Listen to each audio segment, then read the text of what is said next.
Hi guys, ഇത് ഞങ്ങളിന്ന് മല്ലപ്പള്ളിയിൽ നിന്ന് വരുന്ന വഴിക്ക് പടുതോട് കഴിഞ്ഞ് വരുന്നതാണ്. മീൻമുട്ടി വെള്ളച്ചാട്ടം എന്ന് പറയും. അതാണ് ഈ കാണുന്നത്. നല്ലൊരു ഭംഗിയാണ്.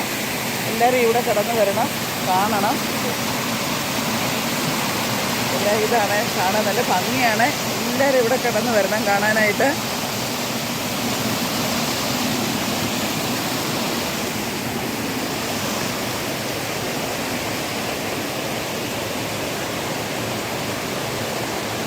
ഇതൊക്കെയാണ് ഇതിന് ആൾക്കാർ വന്നുകൊണ്ടിരിക്കുകയാണ്. ഒരു സന്ധ്യയാകുമ്പോഴത്തേക്ക് എല്ലാവരും ഇവിടെ എത്തിച്ചേരും. ഇവിടെ മേളിൽ നിന്ന് പാറക്കെട്ടിൽ നിന്ന് നല്ല തണുത്ത വെള്ളമാണ് ഈ വരുന്നുകൊണ്ടിരിക്കുന്നത്.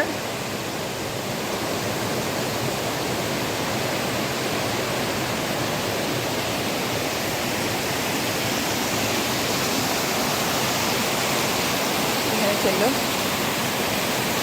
എല്ലാവരും ഇവിടെ വരണം. ഇഷ്ടമായെന്ന് വിചാരിക്കുന്നു. നിങ്ങളെയും കൊണ്ടൊക്കെ വരാൻ നല്ലതാണ്.